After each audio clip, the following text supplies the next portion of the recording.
Welcome back, ladies and gentlemen, to the 12th Justin and Tyler Movie Awards, and this is it. The top 10 best movies of 2025, and at the end, we symbolically de-pants ourselves with the list of shame. The movies that we really meant to get to and really did not. This is what we play for. Exactly, and not as extensive as like I've done in years past, where my list of shame is like 45 movies. Yeah. It's we kind of kept it a little more limited, but even for somebody that watches 150 to 200 movies every year, and of course less moving forward, but still, there's always stuff that you don't get to. Like, there's stuff that I've seen and I've put in this list that is just like, I didn't see that. So it's like, even at that, like there's always stuff that you miss. I will kick us off with my number 10, and if you would indulge me, Zebros. Zootopia 2. Awesome. I'm glad that kicks off the 10. Yeah. So, like, look, I loved the first Zootopia. We both did, obviously. But you more than me. Yeah. Even though it stars a bunny. Right. So this is the continuing story of Judy Hopps and Nick the Fox, and look, this had a harder path to hitting the same levels that the first one did. It has the burden of expectation on it because we had the first one, and the first one was at a particular level. Well, yeah, like arguably the best like Disney animation production of the last like however many years, right? Yeah, not definitely. Not Pixar or anything, just like Disney anime. Yeah. Yeah, just it's just like the best one. Don't worry about it. Yeah, just follow up this incredible movie. Yeah. So it's not flying under the radar anymore. No. It doesn't have the opportunity of being like the little movie that could. Like, no, it's a follow up to a big movie. It stayed sharp, it stayed kinetic, it stayed relevant. It stayed really, really entertaining, once again, to the entire audience, not just entertaining to kids.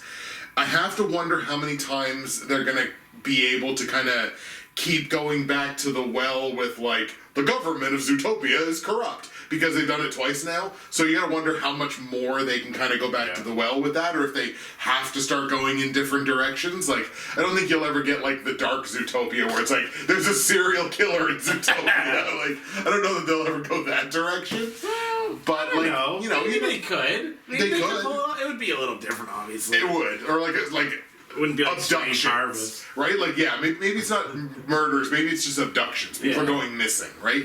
Yeah. There's definitely room there for a third one, and I'm absolutely on board with the third one, and I think this could make, like, an immaculate trilogy if they're patient, they take their time with it, and play their cards right. I'm not saying you gotta wait 9 more, but just don't rush out a Zootopia 3 because Zootopia 2 is in theaters and did well. You know what I mean? Right. Like, I don't need to see Zootopia 3 in 2 years.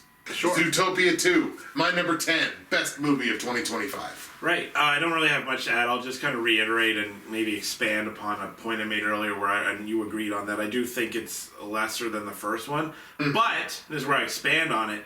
But the drop in quality was not enough where I'm at all worried. Because sometimes you go, like, A Quiet Place was this for me. Quiet Place, one of the greatest horror movies of all time. The second one, also really good, but a significant drop. Third one, you know, it was good. Yeah. But if I don't actually want to see another one, right? So this is way up there, and then this one's like a little bit. Yeah. Right? So it's good. We might drop a little in the third one, but it's still going to be high, so that's cool. And like Avatar was that for me, right? The first one I still ranked like a 95, which is too much, but still, that's what the rating is. And the second one, we went from a 95 to an 80. Oh, so I'm like, okay, that's a pretty significant drop. So it's like, boy, what's going to happen with this third one? Do we find out? Because I know he's seen it, but we haven't talked about it. We have talked about nothing Avatar related in any of these videos. So anyway. So my number 10 is Christy. This was like a tornado for me and my brother. Because, so we went in it being like, Sydney Sweeney, we'll go watch a boxing movie. Why not? Why the hell not? Absolutely. There was like nobody in the theater, and then there was nobody at any theater, apparently. But we came out of it. And at first I kind of had Badlands over Christie in context of the movies we saw. That was like our favorite. But Christie, like very quickly as we talked about it, like, no, I like this more than Badlands. And it aged, I didn't see it that long ago, but it has aged super well. I think this movie is underrated and obviously overlooked. And whatever reason that is, that's fine. People can have their bullshit. I don't care. Right. But It's in the best boxing movie ever made. No, it could never be because Rocky is. Right. Like, it's never going to be that. Is it a passion project? Absolutely. Could it be trimmed like a little bit? Sure. Which is like the theme of us, I guess. Absolutely. It could be trimmed a little bit. Sure. I definitely could. I gave props to Sydney Sweeney in my number 1 because it was such like a. I should have seen this coming to a degree. Like, Sorry, I think you said it. Maybe you didn't, but like you kind of said that it was kind of like a most improved actor type thing, or did I imagine that? No, I think we talked about that. But that's what it was to me. That's kind of why she got number 1 because it was like, wow, this was like a significant jump in like her as an actress. Yes. So I talked about her. I won't go on about that. Ben Foster deserves credit in life and in this movie. Because I never talk about Ben Foster, but every time Ben Foster shows up, he kills it. Like, usually, he's kind of a shitheel in a lot of movies, but there has been some movies I've seen him as kind of be sympathetic. But he's a shitheel in this, because he's like the husband that, like, abuses her and uses her, and he is so horrible. He tries to kill her, which I don't know Christy's story. So this was all news to me. But when it went like straight horror movie, like Sydney Sweeney even got to act like she was in a horror movie because she got stabbed. And I'm watching, I'm like, she got stabbed? And he took a shower after he tried to kill his wife. Right?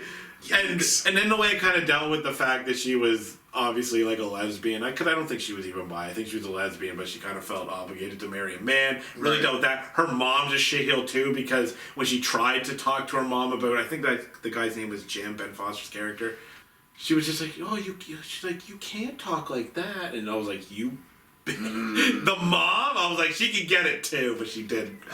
So I was really passionate about that. I'm going to talk about the kind of reception a little bit. Because I'm out for blood. I saw a review that criticized the movie by saying something like, why does Christy box? Because she's good at it, apparently, but that's not enough. And I'm like, hold on. Like, I'll never say that most fighters don't do it because they enjoy fighting to some degree, because they do. But Nick Diaz, who's not a boxer, but he's an MMA fighter, literally said that he fights because he's good at it. He would rather do triathlons. Right? So, like, to me, that's like a non-criticism. Yeah. Like, that's just being able to not see without your own little realm of like, expectations. And that's fine. You can, because movies, And I guess I'm kind of stuck on it because, like, I dug this movie a lot and I read a few reviews because, like, I felt kind of alone. And, like, sometimes it feels like they kind of, like, missed the point. And which is fine, because, like, I missed the point. Like, I'm not this genius, right? And I have my own biases. But, like, another example, I saw someone say that the movie should focus more on Chrissy's life as an abuse survivor post-Jim. But I'm like, why? I'm like, how does that make the movie any better? It's already 2 hours. Right. And you see the abuse. And then you see her rise. And you see all this. And you see the... And I'm like, does it make it better? Again, it's like the expectation or what they want. And they're not... I don't always feel like they're judging the movie based on what it is. Now, there will be a lot of people, actually there wouldn't because nobody has seen it, that would come and be like, oh, you're way overhyping this movie. But I don't care because I actually love this movie. Yeah. And my brother loved this movie. And we supported it. My number 9 best movie of 2025 is Yorgos Lanthimos' Begonia. Love that movie. You're a credit to your species, Teddy. Truly. Nice. And it's such a good line then with what immediately happens afterwards. Your credit to your species, Teddy, truly. I love that, like, look, this is everything kind of that I want from a Yorgos Lanthimos movie. It feels exactly like a Yorgos Lanthimos movie should. And I love that he's one of these directors that's now building this track record of spending a lot of time working with the same people. Yeah. Like the marriage between him and Emma Stone and Jesse Plemons is fantastic. I actually think this is one of Yorgos Lanthimos's. This might be my favorite Lanthimos movie that I've seen. More so for the fact that, like, I think he's at his best for me when he's more accessible. Yeah. And I think this is probably as accessible as he's ever been. So I put the line in my review, accessible Yorgos is best Yorgos. So that's kind of the way that I feel about it. I think I'm probably at the end of, for a while anyway, of needing to see movies that are kind of, like, I guess, ostensibly sort of based around, like, look at what these socially outcast men are doing. Because that was a really heavy theme in 2025, and I think I'm okay for a couple of years now of, like, oh, look, it's an exploration of two socially outcast men. Like, there's been just a number of those this year. One of my favorite moments in this movie, and it's totally understated, she says something to Clemens' character, and he looks at her and he goes, This is not about me. It's like, this is entirely about you. This is entirely about you and your demand to be right. Like, come on, man. Like, let's call a spade here. This is all about you. It's like, this is just the indignation with which he gives that line, it's not about me. It's like, dude, this whole thing is about you. Beautiful operatic denouement at the end of the movie. I thought it was fantastic. And again, accessible Yorgos, best Yorgos. Begonia, number 9 on the year 2025. It's Bowfinger on Critic. Not that he'll ever read this or watch this. You never know. He might be our biggest fan. He's like, or she. I like the way it ended, but I also don't like the way it ended because by the third act it had painted itself into a corner to end it that way. Otherwise, it would have just been. Otherwise, it would have been just a movie about a disturbed serial killer. I agree. 100%. Like I definitely agree. Yeah. But I like this movie. I gave it a 7 out of 10. I'm not as big a fan of this director. I thought I would have been because I liked The Lobster quite a bit. I remember like talking about The Lobster on Movie Awards back in like 2014 when I didn't know who this guy was. Yeah. And then The Killing of a Sacred Deer immediately jumped up, and I think that's probably still my favorite one. But I think I've skipped out on the last couple movies, and I liked the premise of this one, so I came back, but we'll see what he does next. And, yeah. Because this is, like you said, his most accessible one, but it does still have like an off-kilter detachment. All right, my number 9 is probably going to be quick. There's not really anything that substantial to say about it. It's Ballerina.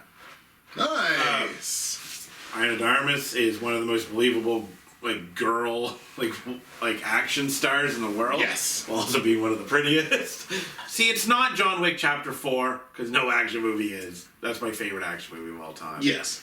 It's not as good as maybe even one or two of the John Wicks, but it is really obviously really, really good. And the thing I guess I can say about it is I like how it adapts her fighting style.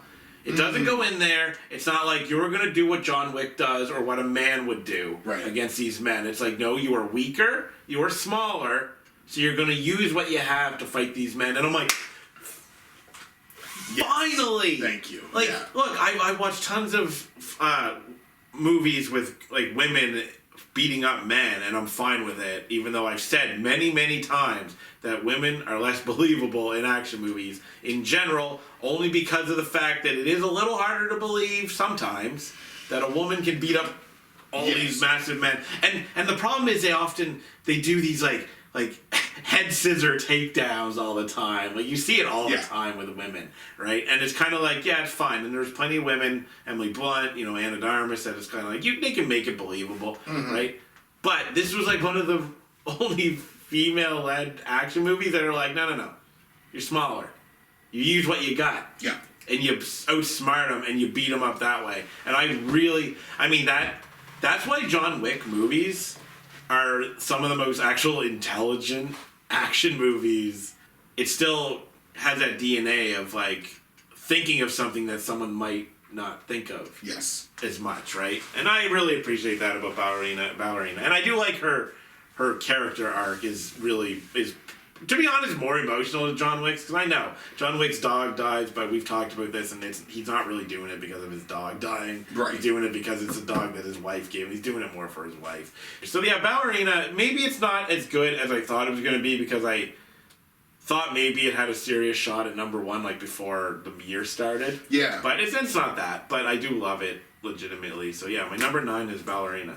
I tell you one thing and this is a very small point, but it still, like, in the grander scheme of the Wiccaverse, I guess. The Czech Continental is probably my favorite Continental that we've ever, and we've visited a bunch now.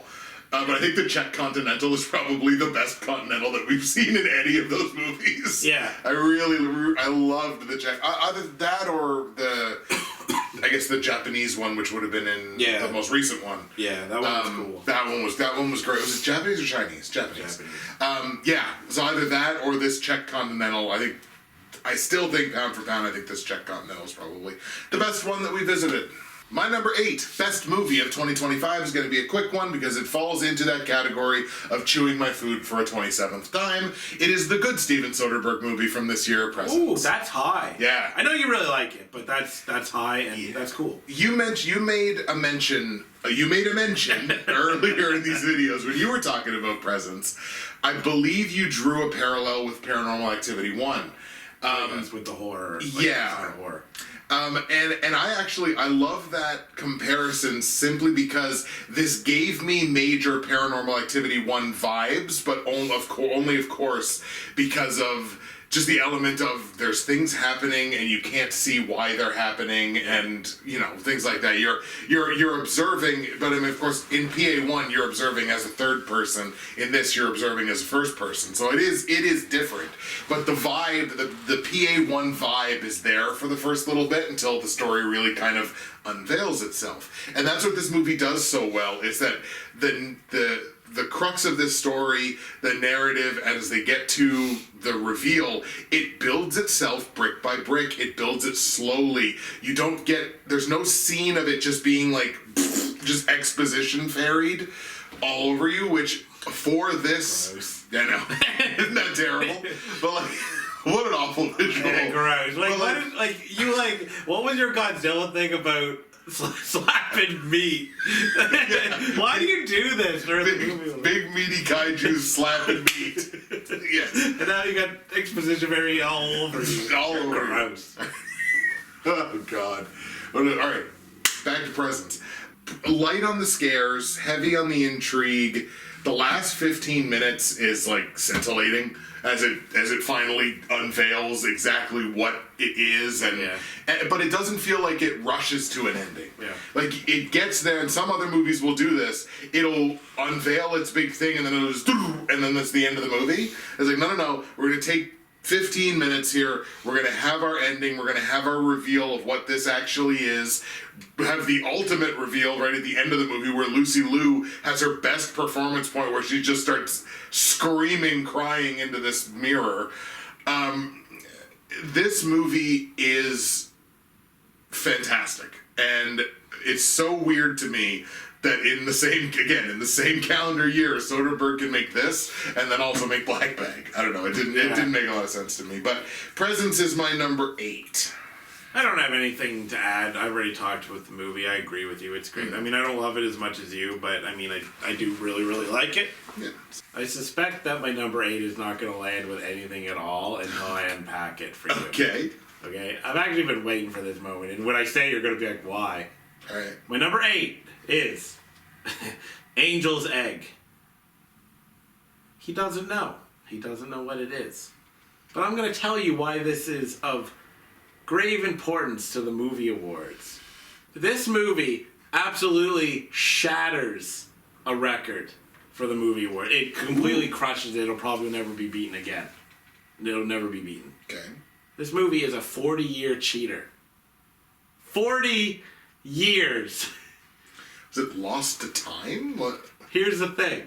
So, released in 1985 in Japan Okay. on VHS. Shout out your birth year. Yep. I can't remember exactly now, but like some like mild release. I think there was like a South Korean release, and I don't know, maybe it was like 86. I can't remember. Okay. There was a limited USA release in 2022. Limited. Yep. It got a 4K restoration this year. Okay. First time it was got a wider release. 40 years. And the funny thing is, like, I've kind of wanted to do this before, but I don't actively search out movies like this, but this one just kind of came. Because I actually had this movie to watch before, and then, like, I saw there was a 4K thing, I'm like, does this count as a cheater? And I, like, sat there with my friend at work, and we kind of looked through it, and I'm like, this counts. He's like, are you doing this? I'm like, you're damn right I'm doing this. By our criteria, it Our counts. criteria, so this record will never be beaten. No, I don't think so. So, what is Angel's Egg? It's this incredibly surreal, slow, animated movie. It's hard to know what the themes are because even the creator isn't entirely sure. Nice. But it's pretty evident that it's at least very faith-based. Mm-hmm. Whether it's pro or, against faith is one thing. It's not really... So this woman's carrying around an egg and you're not really... I've seen different people talk about whether it's a good thing or a bad thing. The visuals are this, like, dark fantasy, weird, like, this shit was my jam. There's a minor criticism of some shots kind of linger a little too long, and you're just like, all right, let's kind of get on with this. Mm-hmm. And this is another movie where nothing really happens at all. Like, it's such a hard sell. I don't know that I'd recommend it to most people. The themes, like, just kind of creep. They bury themselves in your soul while you, like, unpack them. Like, there's this scene, which I know means nothing out of context, but... like, this guy is traveling with the girl, and he wants to, I think, break the egg, but she's like, no, right? She's like, I'm not going to do that. And while she's asleep, he breaks the egg, and she wakes up, and she's, like, it's haunting because she just starts wailing. Like, it's like, it would be like, I don't know what appropriate level of heaviness would be. Since it's, like, faith-based, it would be like, I don't know, I imagine it would be like you believing in God your whole life, and then it's proven definitively that he doesn't exist. Right. And your whole thing is just shattered. Most people wouldn't like the movie. But it is, like, kind of seen as, like, a classic, although it's, like, obviously, like, a lesser known, because it is weirder. But, but yeah. So my number 8 is Angel's Egg, the 1985 Japanese animated movie. Fair. That saw a 4K release in North America. I'm calling a little audible here on number 7. So, my number 7 best movie of 2025 is Ballerina. Oh, that's awesome. Yeah. It's awesome that you put it even higher than I did. I dug that. I dug this a lot. And I made the point in my... I'm not going to say a ton about this, but I did make the point in my review. Ana de Armas is very believable and looks great doing it. Yeah. This movie got its video game shot in, by the way, and it was fantastic.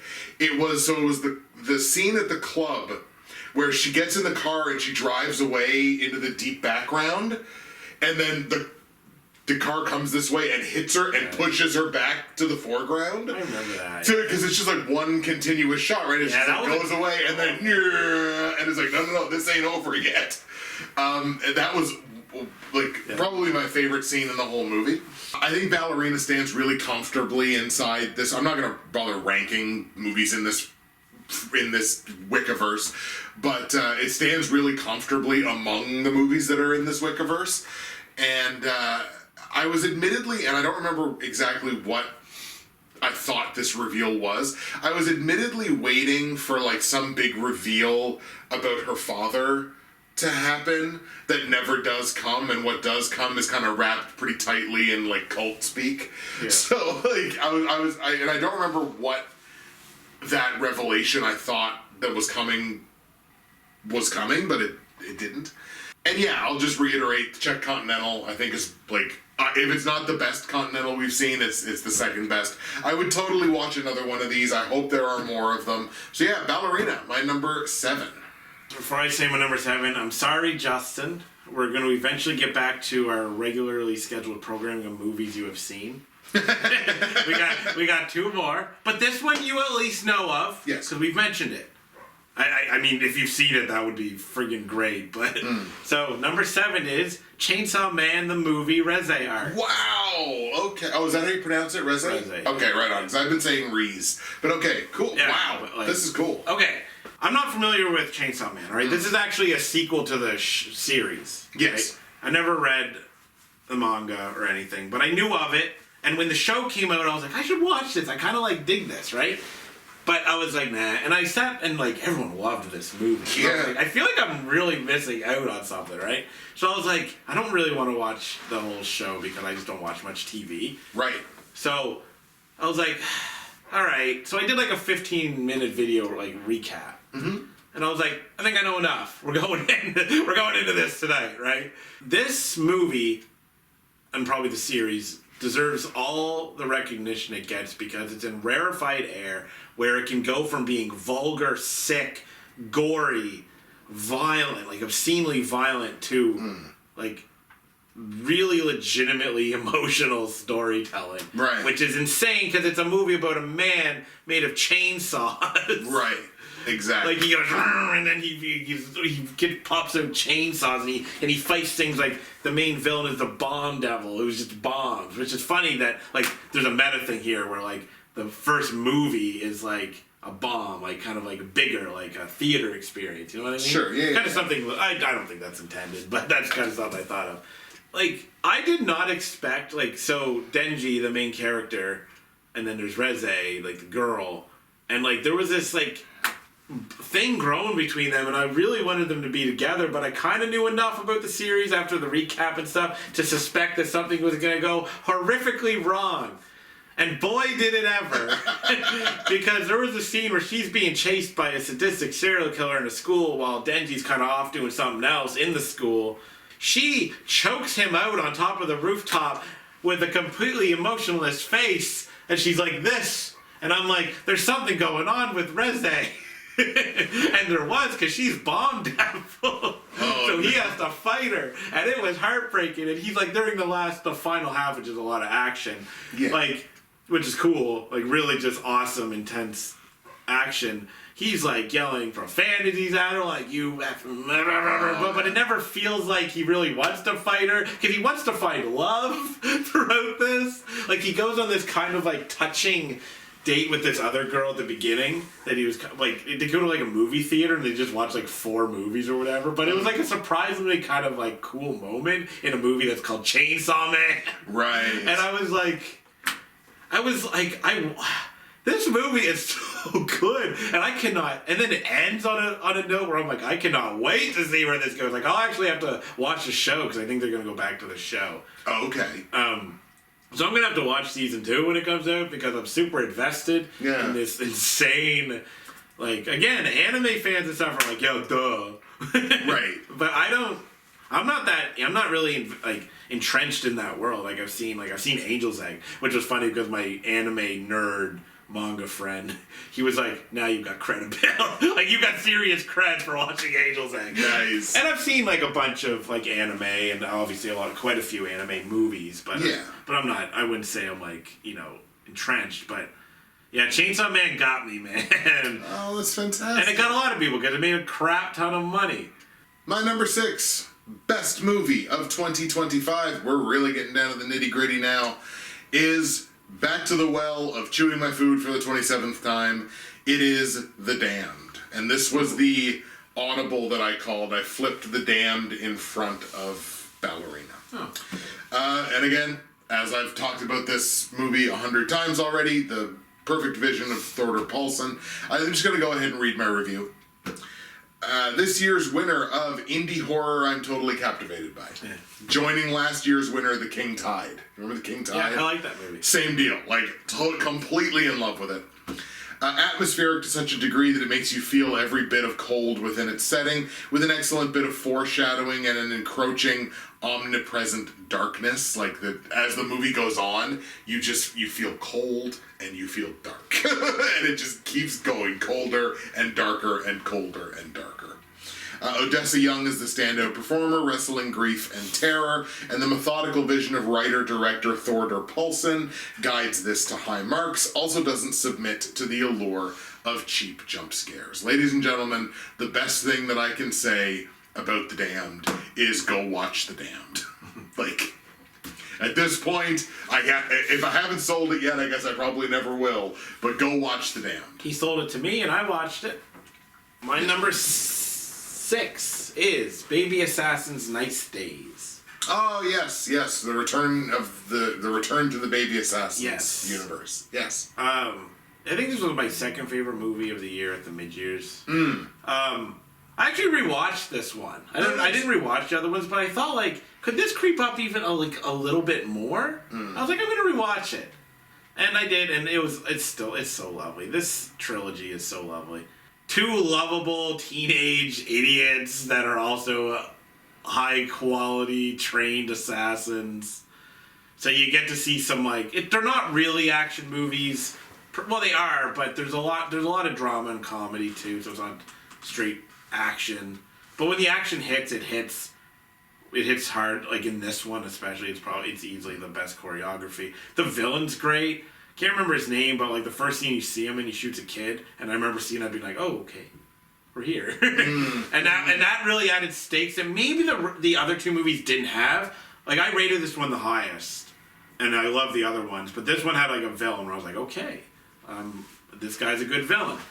And yeah, it's just kind of more of the same though. They joke and they have their little moments of maybe disagreement with each other, but mostly they're just really good friends and they're assassins and they kill some other guys and they goof around, and these are just lovely movies. And I feel like this might be the end of the series, but if it isn't, I'm gonna watch the fourth one.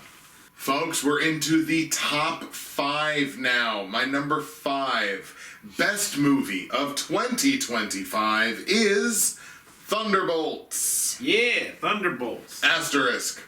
Have to do it. Look, I mean, you don't have to. No, I do. It's in my contract. I'm sorry. So, an MCU, and I think I said this even, I think I've said this before, but an MCU that is unafraid of just doing different stuff in its movies, I think is an MCU that is healthier and better off in the long run. Like, you can't just rely on just doing the same thing over and over again.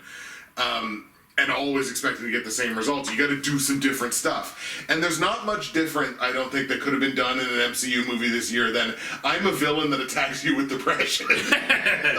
How do we fight you with the power of friendship? Exactly.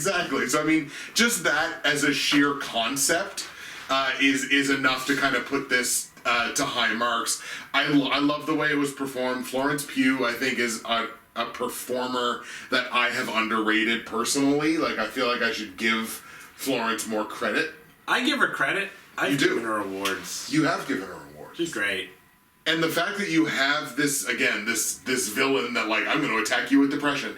And it leads to these incredible visual moments that we've talked about. Just getting, like, again, shadow blipped out of existence into a world of your own worst nightmares is just like, wow, this is really dark territory for the MCU, right? Like, this is saying some stuff and evoking some conversations and things that the MCU hasn't necessarily done in the past. And if this is the continuing vision moving forward as we careen recklessly towards Doomsday, sign me up. I love it. And I was a massive, massive fan of this movie. So Thunderbolts, asterisk. My number 5. I love your point of, like, an MCU that's willing to do different things is a healthy one, because it is true of this year. Like, obviously within the framework of superheroes, Thunderbolts veers off that a little bit more because, like you said, he's fighting you with depression. Yeah.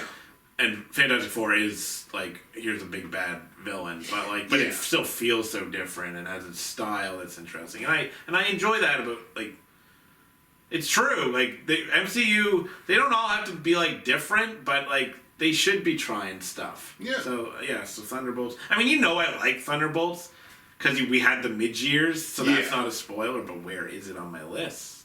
I'm going to go right into my number 5, which isn't Thunderbolts. Damn. It's Baby Invasion. I actually had Baby Invasion as number 2 until a bit ago. So here's the thing. Even in my notes, I wrote this. There's like a series of movies. I'm trying not to spoil anything. Where like it really depends on my mood of whether I was going to put Baby Invasion in 2 or 5. Right. Totally fair. Because there's like a series of movies where it's like they give me different things than Baby Invasion does. And right now I'm kind of feeling like Baby Invasion should be number 5. But depending on my mood, or if I just watched it, it could be number 2. Right. I could ask you this again in a week, and you're just like, I really should have put Baby Invasion number 2. Yeah, and this is kind of the thing about like talking to you and stuff, and it kind of like changes my mood on certain things, makes me either appreciate other things or just whatever. Mm-hmm. I mean, this is to quote you, like I don't want to chew my food. I've mentioned Harmony Korine. Anybody who has watched this knows I'm a Korine nut hugger because I say it every time. Yes. He's doing something different. Most people won't like this movie. The impure version with the narration about the rabbit is the better version. Mm-hmm. So if you're going to watch one, watch that one. I've watched both, and then I rewatched Impure not too long ago. They're such knobs. Sorry. Even outside of like the killing people, which is obviously the worst part, they're just such knobs. Just total bellends. Yeah. Exactly. Bellends. Yes, exactly. Exactly. Look, if you want experimental cinema, Harmony Korine's your boy. That's it. You know what? I'm just leaving it at that. I love Baby Invasion, even though it doesn't necessarily sound like I do. No. It's not my favorite. I actually think I probably like Aggro Drift more recent Korine, but it's not Gummo or Spring Breakers or Mr. Lonely for me, which are 3 of my favorite movies of all time. But this is great. Like, I do appreciate it more as time goes on. Because at first I was like, I liked it a lot. I loved it even, but now my appreciation for it has grown a little more. Because it's weird. With Aggro Drift and this, I'm reflecting a lot more on his messaging than I have in any of his other movies. Because I think that he is putting a little more emphasis on not manifestos of what he believes, but really showing it visually, especially with Baby Invasion. And I think he gets his point across really well with his AI slop-averse or whatever you call it, whatever you're calling it. Right. I made this point before when we talked about Baby Invasion. I feel like it really captures the essence of the edgy wannabeism of first-person shooter gamers. I've been experiencing that with Battlefield 6. Right? in the chat lately. And again, the ever-present Twitch chat, which for me is like the best. It might be my favorite. I shouldn't say the best. I think it's my personal favorite part of the movie. I feel like this is more accessible than Aggro Drift, but I don't know that it was a better experience than Aggro Drift. And again, I make the point, Korine may just not be for me, and I can accept that. He ain't. But, like I say, I feel like this is a little more accessible, and there are at least there were definitely elements in this that I could kind of latch on to, be like, I'm enjoying this part of it, even if, again, the movie itself just kind of wasn't for me. My number 4 best movie of 2025 is this little independent movie called Avatar: Fire and Ash. Very high, very high. I'm happy for you, though. So here's nobody needs me to tell them what Avatar's about. And you don't really need me to tell you what this movie's about, because it's basically about the same thing as the last one. So here's what I'm just going to read my review, because I kind of touch on that too, and I think what I liked about this movie overcomes the fact that it's kind of just the same movie. It's the same criticism I levied against Sisu Road to Revenge, but here it seems like it works more. And to be fair, I think these movies were filmed basically back to back, which probably leads me to believe that they were supposed to be one movie, and James was like, no, but money though, and they split it up into 2. Yeah. In any case, I consider Fire and Ash somewhat of an improvement over The Way of Water. It remains a big, beautiful spectacle of a film, no doubt to diminishing returns for some, because that's fair. Because how often can you look at something and go like, yes, it's pretty. It's the 3rd time I have had to tell you that this is pretty. Like, so that those returns they're even going to diminish a little bit for me. Fire and Ash does progress most of the main characters in ways that I don't think The Way of Water did. Like, I feel like there's progression in almost all of the main characters in the movie. I really enjoyed the arc of, like, enemies by duty, allies by convenience between Jake and Quaritch, where they'll just have these moments where, like, they team up and they seem perfectly fine to team up with each other, even though they know they both know in their heart of hearts, they're like, okay, eventually this is going to come down to me and you, because we got a score to settle here. But in order for all of us to survive, we kind of have to be bros here for a minute. And I think they're like comfortable being military bros when the need arises. As well as like the larger paternal triangle between the two of them and Spider. It's still overlong. It still features some bizarre elements. Like, this is movie number 2 in a row. Like, we're back to whale brain juice. Like, are we doing this again? And it turns out we are. We're back for more whale brain juice. It also, I totally forgot that these 2 movies feature Navi Jesus. And again, it tries to stuff what I think are like probably 2 plot points worth of movies into one movie. Because they're just like, Jake Sully, we have to do this, and then there's the next scene, we have to do this, then we're going here, and then we're going over this, and then we got to do this, and then this is happening. There's a lot in there. So if you just sat down and like wrote down all the plot points, I think you'd get 2 movies out of those plot points. Which resulted in some pacing issues, and there's not a lot of time for stuff to breathe. But I'm actually going to start speaking fondly now of the movie that I rated the 4th best movie of the year.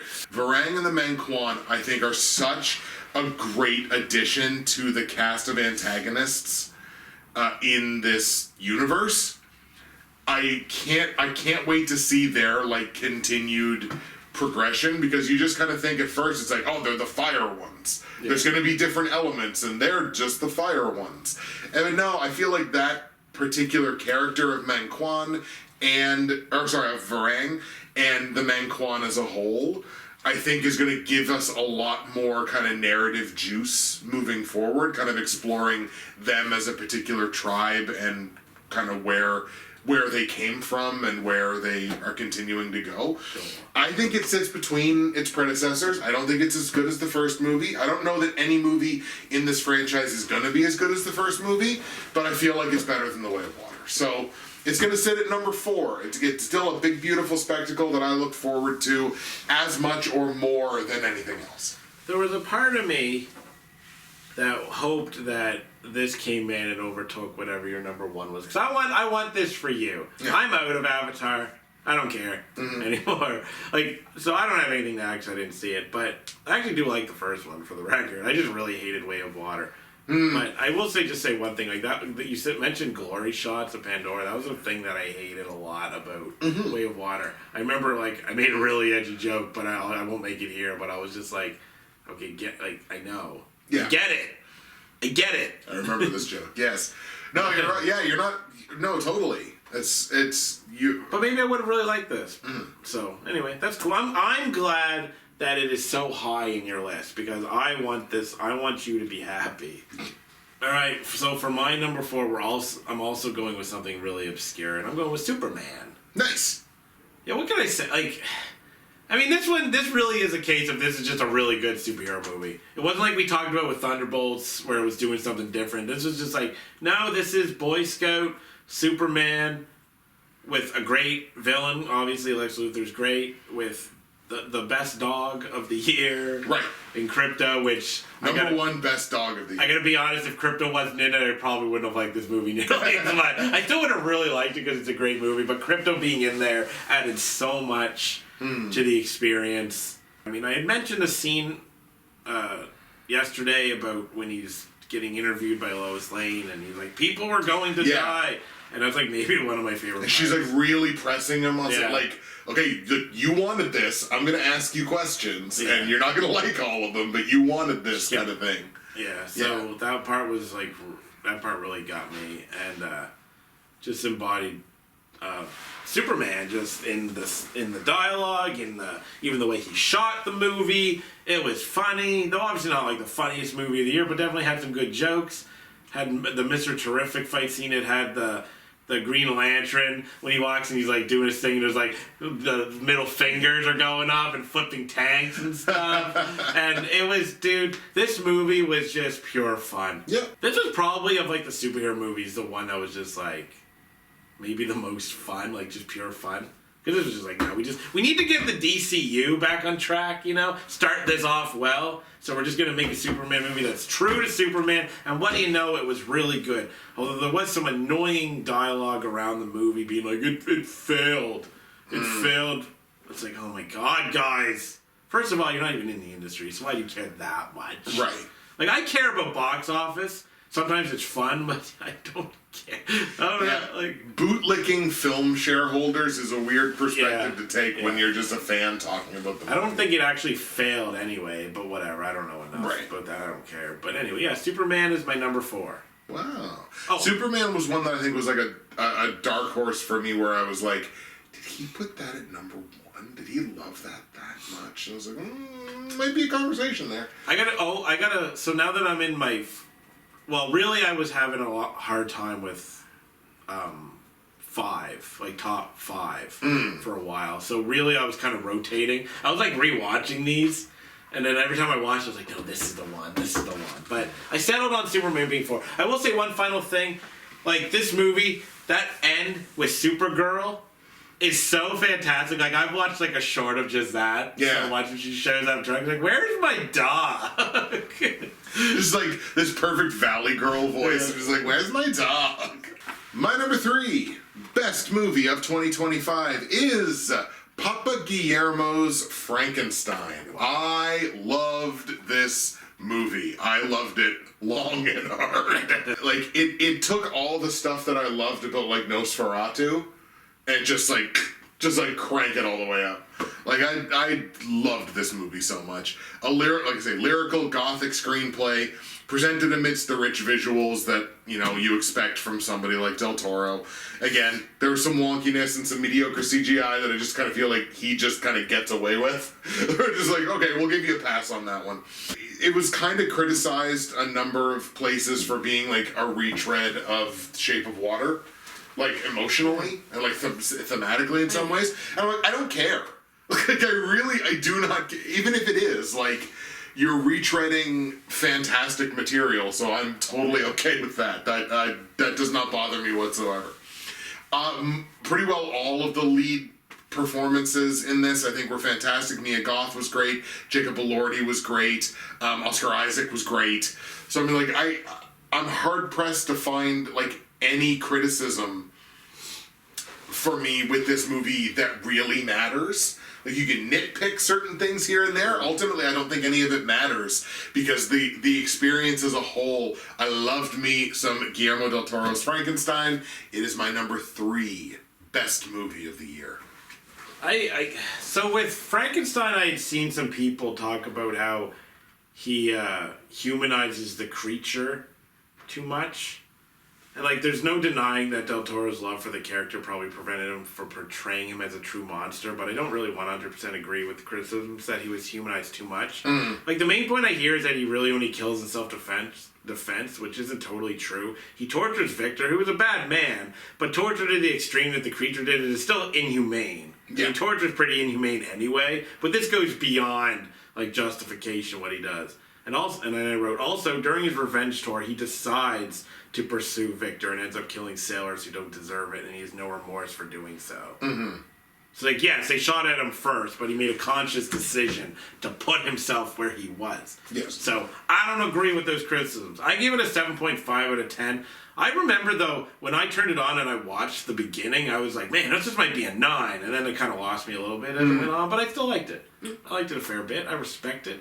It looks good. You know, Del Toro's a great director. All right, my number 3 is Thunderbolts. Dun, dun, dun, dun. Asterisk. I mean, man, like, is there anything I can say? I guess we haven't talked about it this time, but the fact that you took, like, the B or C tier villains, you know, made them great, even though I like Ghost a lot. Yelena's become a great character in her own right, you know. Yeah. Still not like a super fan of most of these characters, but as a group, they were fun, and the movie was great. It looked a lot different, felt a lot different type of villain, exciting things for him too, because he's so powerful, right, but also can't be that powerful. That I think that, like, if used correctly in either Doomsday or Secret Wars, this could be really friggin' cool. Yeah.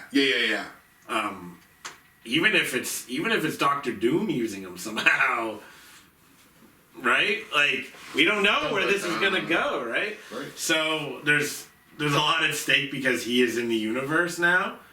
I don't think there's anything else I can add to that. Like, it's like this, we both, like, you know, effusive praise for this particular movie. Like, it's, compare how we feel at the time now about Thunderbolts with how we felt at the time for the first Guardians of the Galaxy. Like, are we putting this on that level? I had more excitement for Guardians going in. Going in, absolutely. Guardians is like a great comedy. And really one of the best MCU movies. Yeah. I don't think I can say Thunderbolts is on that level. On that, yeah. Yeah, I can't do that. Yeah. But what I can say is Thunderbolts could very well really be the best MCU movie in the multiverse saga. Like, that's fair. I don't think I'd argue with anybody who was like, this is it. I mean, really, until Doomsday comes out. Folks, we're down to the wire. We are down to the nitty friggin' gritty.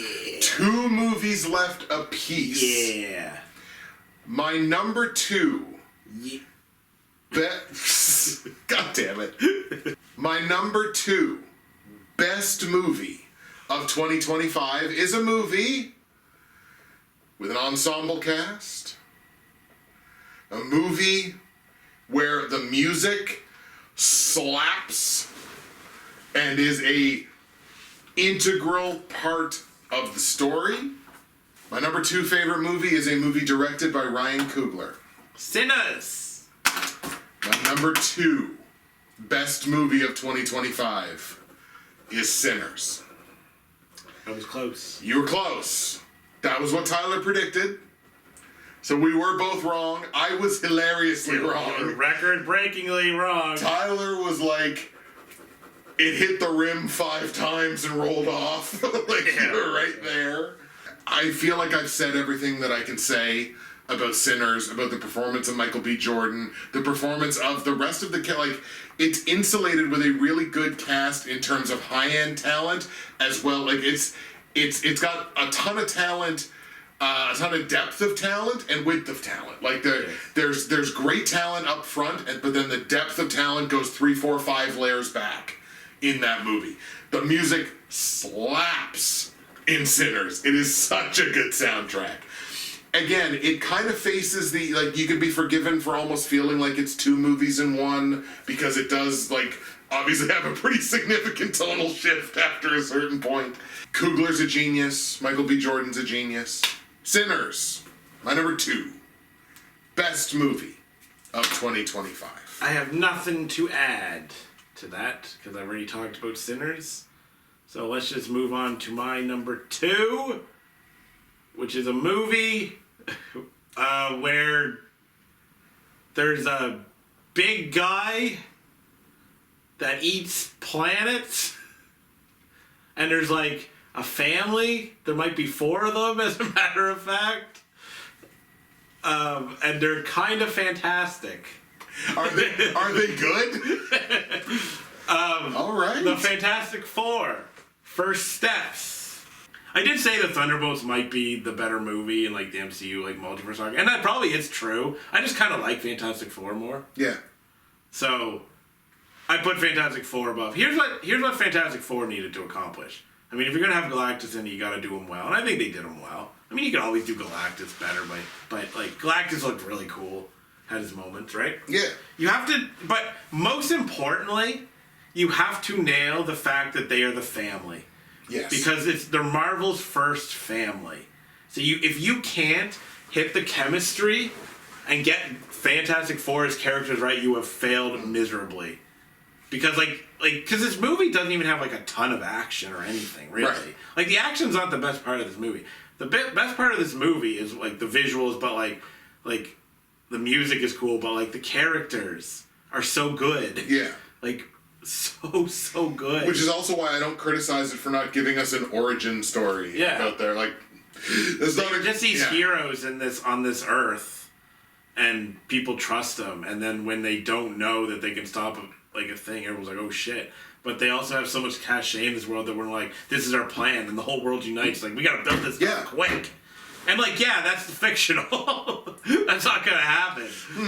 But it is a different. No real life parallel there, unfortunately. That is like a different, universe. Yeah. So maybe they actually do have social trust. The casting is so perfect. I just really like to hammer home the fact that the Fantastic Four themselves as characters are freaking great. Oh yeah. Obviously, bringing Franklin into the mix is gigantic for the MCU because he's so powerful, even though he's a kid now, but he is so powerful that he literally resurrected his mom. Yeah, I actually wrote like a big full review for this, but I don't even think I gotta go to it. It's a superhero movie. It's my favorite one of the year. I wasn't even a Fantastic Four fan for many years until I read some comics. I was like, oh, these guys are really cool. Yeah. So I kind of understand them now more. Yeah, I hope the MCU continues on with them as a super important part, as it should, and they continue to do them really well. And also the movie's like quite funny. Yeah. And the joy in which when like they guess that Sue Storm was like pregnant, and like they're so happy for her and stuff, and it's just, and the like some of the moral dilemmas between like Reed and Sue, and like are we going to use our kid as bait, basically? And there's a part where she's like, I know you've already thought about it, and he's like, yeah, like it's so good. You guys like Fantastic Four didn't like set the world on fire. Like, it did well, I guess, but like it should have set the world on fire because this movie is so much smarter and better than. And I know it was received well, but it deserved even more because I think Fantastic Four. Even from you, because you had it on your list, but you didn't have it super high. I think even you should have liked it more. And you should have liked it more, and I already liked it enough. That's true. I've liked it enough. So I'm not the problem here. You are. No. I just love this movie. Yeah. We have arrived. Our number one best movies of 2025. And I am fairly comfortable right now saying that you and I have a consensus. Blow? I believe the consensus is K-pop Demon Hunters. I don't know, is it? It is for me. Let me check. Yes. K-pop Demon Hunters was so damn good. It probably sets a land speed record for get the premise out there as fast as humanly possible with literally the first line of the movie. It's just like, here's the premise and go. So this year in 2025, you'll have noticed if you've watched this entire show, and if you've watched this entire show, boy, you are a trooper. So you may have noticed a lot of what a lot of these movies have boiled down to is I just felt good. Like, this brought me joy. We both said that multiple times. Like, this just brought me joy. No movie this year brought me more joy than K-pop Demon Hunters. Yeah, I feel like K-pop Demon Hunters came when we needed it most. Right. Like the superheroes that they are. They came when we needed them, when our hour was darkest. Yeah. I'm not the person that this really is supposed to be for, and yet at the end of that movie I was just like, I want another one of these to start right now, please. Or I'll just rewatch that one again. The animation was beautiful. The way it told its stories, and it dealt with like interesting stuff. Like it deals with like some like parasociality, and it just there's all kinds of. That's the whole K-pop industry, right? Well, that's just it, right? It's like that's a whole that's a whole epidemic within the industry, just within stardom as a whole, right? Yeah. But yeah, I think, and I feel like it dealt with stuff like that in really like kind of interesting and fun ways. It had the MVP of the whole year in cinema, which is the cat that all it wants to do is Derpy. Is that his name? Yeah. That's amazing. I didn't actually know that. But like, a friend of mine, Paul Workman, put in his review, I will watch that cat with that friggin' face for 90 minutes. And I probably would too. He's the MVP in cinema in the whole year. I loved this movie so much, and to think that like you couldn't have told me at the beginning of the year there's going to be an animated movie about K-pop girls, and you're going to like it better than a Ryan Coogler, Michael B. Jordan joint, and I'd be like, you are clinically insane. But I do. It just brought me so much joy, and every time I think about K-pop Demon Hunters, I'm like, yeah. like every time I think about it, I'm like, I gotta watch that movie again. It's just, it was so wonderful, and just brought me so much joy this year. So no movie encapsulates the joy of 2025 in film to me like K-pop Demon Hunters. Here's the thing, I'll start with this. When I originally watched this movie shortly after it came out, I did write in my review, I was like, what a lovely movie, and I really, I loved it. But it was still I don't know, I think when I did the middle of the year list on Facebook, I think I might have had it at 6th or something, right? Okay. And I was, because I was kind of just cool with letting it lie. Right? I was like, this was a lovely movie. I'm not obsessing over the soundtrack or anything, but it was good. Whatever. But I'm just okay with K-pop Demon Hunters existing where it was, right? And then at some point, but I kept kind of occasionally being maybe I should rewatch this, but I was like, I don't know. And then one day I was like, I'm gonna rewatch it, so I did. And I was like, is this the best movie of the year? I was like, I think this is the best movie of the year, right? So then I'm at my second watch, right? So I've watched it 14 times. I watched this movie 14 times, which is rookie numbers to the K-pop Demon Hunters Reddit, which I spent an obsessive amount of time on. Because there was a person there that was watching it every day. Wow. No, I haven't watched it. Well, I watched it once, not too long ago, but I kind of stopped for a while because I was at 13, and I'm like, all right. And then I was like, all right, we'll watch it one more time. One more time for the movie awards. Right. So I did. I'm gonna make some claims. Ooh. I like claims. This is obviously the best movie of the year. It is also the best animated movie ever. Wow. It is amongst my favorite movies of all time, really. Alright, so let's talk about the movie itself. There are things you can criticize this movie for. It doesn't stick around on anything and anything, right? It could have went deeper into certain backstory things or really expanded upon certain things. Yep. And I can understand that criticism because I've seen it, and I'm like, yeah, I can get that. But at the same time, I'm like, I love that it doesn't stick around, in that way, because so here's the thing. This movie could have won a bunch of awards for me. It could have won your award, the movie that feels least like its runtime, because when I watch this movie, it's not even a long movie. It feels like it's 5 minutes. Right. Before I know it, we're in the final act where they're about to perform. And I'm like, feels like a YouTube video. I'm like, Jesus, we're already there. And I've seen it 14 times, and I feel that every time. I'm like, oh shit, we're here. That's amazing. We're about to watch, what it sounds like again, already. And I'm like, where did the rest of the movie go? Yeah, and there are things that I could have taken another 5 or 10 minutes, though, because I had this problem with the Batman, actually, where, it's not really a criticism because the movie's amazing as it is, a 10 out of 10.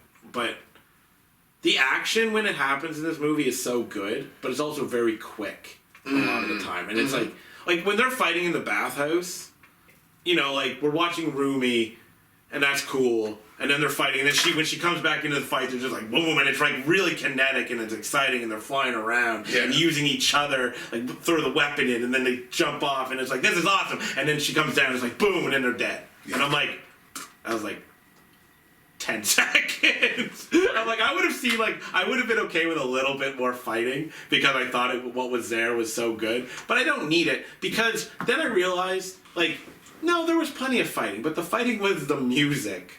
That's what the fighting mostly was. It was the songs while they were fighting. It was what it sounds like was a big epic fight. Yeah. Right? It was your idol was a fight, right?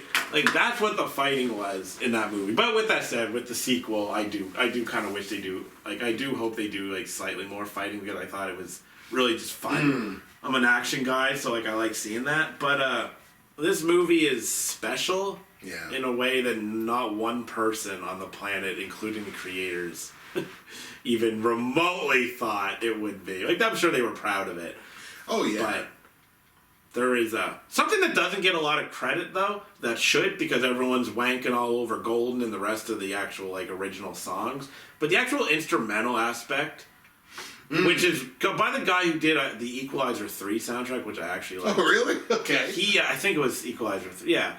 Because his name was familiar. It's actually a really good soundtrack that nobody talks about, and they just released it on Spotify not too long ago in its entirety. Okay. And I've been listening to that too, and I'm like, this is a great like soundtrack. One of the underrated parts of this movie is when Rumi freaks out and runs away, and it's playing like their mantra, but it's like the kid version, like singing. Yes. And it's so Yeah. haunting.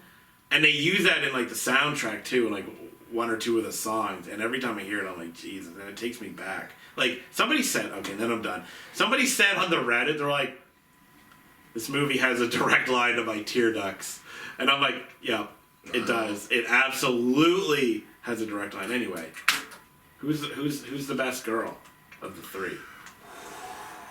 And why is it Zoe? Rumi is amazing. Right. Rumi is everyone's type, as she says in Right. the movie. I would absolutely, and Mira's great too, but I'm not as into Mira, but like Zoe's my girl. This became the funniest movie of the year. I mentioned that earlier. Right. Like there was a movie that came out that I thought was funnier, and it's almost entirely because of Zoe. Because everything she says or does makes me laugh. Even when she's getting hit in the face with a heart. Yes. And I've seen that I've seen it more because I actually watch clips of this movie a lot too. So I've seen that probably 30 times, and I still chuckle. And the derpy part with the vase always gets me, right? Like, right. This is important. The K-pop Demon Hunters fandom needs to know. I'm gonna take the lame answer, and I think I'm Mira. Give me my K-pop Demon Hunters character action game. Yeah, I've been saying that too, right? But not based on the movie per se. No, not necessarily. Just no. like have the characters and put them in a new. Yeah, you could even do that as like 3-player online co-op. Although people would fight is the problem, because they'd be like, no, we all want to be Mira. It's like, no, only one of us can be Mira. Rumi? You can be Mira next They don't want to be Mira. They want to be Rumi. Well, whoever. I'll be Zoe. There you go. Even though I don't like her weapon as much as Rumi. 'Cause Right. I like swords, but... I like swords. So yes, give me my K-pop Demon Hunters character action game like yesterday. Give me that now. I am so I'm thrilled that we have a consensus number 1. Which I started feeling like it was becoming...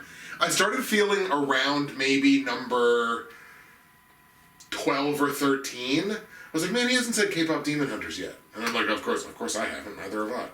But I was like, oh, he hasn't said it yet. I was like, very briefly, I was like, geez, did that not even make his top 30? Because I knew you saw it. I was like, oh, that's interesting. I didn't just see it. I've been living it. Right, for you've months. been living that K-pop Demon Hunters life. That's fair. We're into the top 10. We're into the top 6. We're into the top 3, and he hasn't said K-pop Demon Hunters yet. So I was like, do I dare to dream that we have a consensus number 1? I like how you worded sinners, because they're like, you also described K-pop. I did, exactly. And I wanted to do it specifically because I was like, man, the 2 movies that I have left, I can cognitively frame these as basically the exact same movie. And as everyone would have projected, the 2 40-year-old white guys really loved K-pop Demon Hunters. Yeah, we did. There you have it, ladies and gentlemen. Our consensus number 1 best movie of 2025 is K-pop Demon Hunters, but we're going to get you out of here on the list of shame. Time to de-pants and just let you know some of the movies, obviously not a complete list by any means, not comprehensive, but movies that we missed out on this year that it is our great shame that we did not include in anything this year. I personally have to include the 2 Richard Linklater movies, Nouvelle Vague and Blue Moon, because they're Richard Linklater movies. Like, that, for me, is one that, like, or the 2 in this case, that, like, why did you not see the Richard Linklater movies, you dumbass? And I'm like, you know what? Totally fair. I totally agree with that sentiment. I'm gonna include the Phoenician Scheme, not because I thought I was going to love it, but because, like, I feel like I'm at the point where, like, I need to give Wes Anderson his kind of last best chance to kind of hold on to me, and I sort of thought the Phoenician Scheme would be that. I didn't actually wind up watching it. Christie is on my list. I feel like that was a miss for me for sure. I'm gonna put Eddington on there as well. Because I tend to like A24 stuff. Ari Aster is at least an interesting director for me. And I like the cast. So I was like, that was definitely a miss. Sci-fi movie called Obex. I mentioned that too. Yeah. But that's this year. Oh, can we use that as a cheater? Hell yeah. Okay, that's great. Cool. We're going to take Obex off the list then. No other choice. You didn't I didn't wind up watching it. That's okay, I did. The Formula One movie? Yeah. It's gonna be a miss for me because I like racing movies. See, I don't. like Brad Pitt. I was gonna watch for Brad Pitt, but every time I was like, I can't bring myself. When I to look watch at this and I'm like, it's 8.5 hours. Like I can't commit the time to watching this. And the number one with a bullet, biggest miss for me this year was Train Dreams. Oh really? Yeah. That was such a big miss. That was a massive miss because, like, it's not too often that, like, if there's a movie that I have some cognition of that Criticker tells me I'm going to love, because it told me my PSI was an 85. Yeah. So it's like, you are going to love this. All you have to do is watch it. Yeah. So that Train Dreams is the number one with a bullet, biggest miss for me. I'm very happy that Obex gets to go off of this list because I can watch it for 2026. I think it expands this month or something like that. So I'll let you know when it's. Oh, that's. Because I've been trying to find it off and on the last few months. Great. I think it looks super cool. I'm pumped about that. Okay, so here's the thing about me and my list of shame. It's really not that. There's literally only one movie that I actually really wish I would have seen, and the other ones are kind of like movies that I either had chose not to watch because I was like, nah, whatever. But it's still movies I feel like on some level I probably should have watched, right? So Sisu 2, I was like, I probably should have watched that. Yeah. Oh, I had no other choice on here, but I saw that because I got the okay from the boss on that one. Jay Kelly with Adam Sandler and George Clooney, because I had it. I was going to watch it, but it came out in December, and I was like, man, I don't really feel like watching it. The Old Woman with the Knife, it's like a Korean movie, and the reason I didn't watch it was because it's I already, as you know, I already had 4 Japanese movies, a Chinese movie, Eternity. I can't remember why at this point, why I wanted to see that. I like the cast, and wasn't it Miles Teller? Yeah. There was a reason I wanted to see it. I don't remember why. Nouvelle Vague. Just because it's Zoe Deutsch. I might have liked it, but I told Johnson kind of off camera that or maybe it was on, that I was kind of I had it, and I was like, nah, whatever. If I Had Legs, I'd Kick You was one I probably should have watched, but again, it was just another yeah, okay, I'm sure I'd really like it. There's a movie called Anniversary.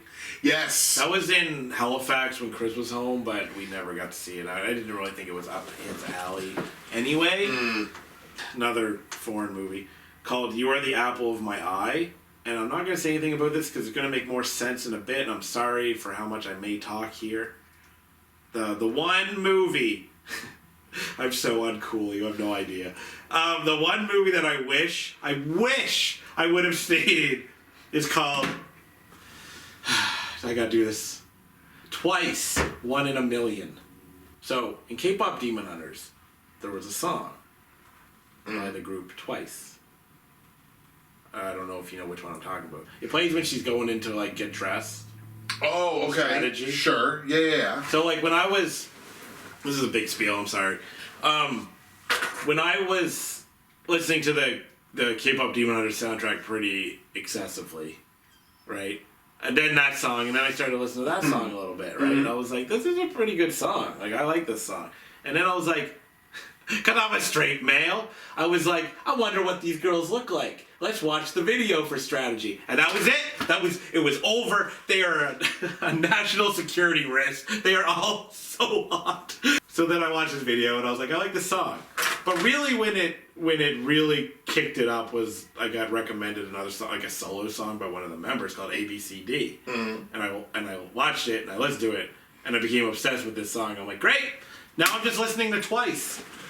This is like the one K-pop group I am going to listen to. And I'm sticking to that because my friends were like, you're going to listen to other K-pop groups. I'm like, I'm actually not. I actually have no interest. But I'm a Twice fan. Okay. Now. I've listened to them an excessive amount over the last couple months. And I'm going to keep listening to them. So Twice, One in a Million, a documentary about them. I don't know that much about their history and stuff, so I thought that would be cool to see that, right? So then I could kind of like high quality footage, a nice narrative to kind of explain their roots. I could have seen this because there was like a one showing in Park Lane when Chris was home. Oh yeah. And I was like, I jokingly sent a screenshot to Chris. I was like, we gonna go see this? He's like, I'll drop you off. And I was like, no, I can't do that. So I could have seen it in theater. When my friend's mocking, he's like, okay, that's too far. You can't be going to see a Twice movie in theaters. I'm a movie buff, though. I could go see the Twice documentary. What do you want me to do? I don't have any choice. That is it.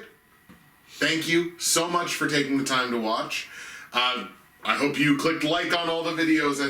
I hope you subscribed to the channel. I hope you loved every ounce of content that we have given you here on the 12th Lineal Justin and Tyler Movie Awards. We will see you again in 6 months' time when we are back here for the 2026 Mid-Year Awards. They'll be here before we know it because time basically is a weird construct that no one understands anymore. So we will be back here again before you know it. Tyler, do you have any closing words before we leave? Nah. No? K-pop forever. Ladies and gentlemen, thank you so much. And we will see you again at the mid-years.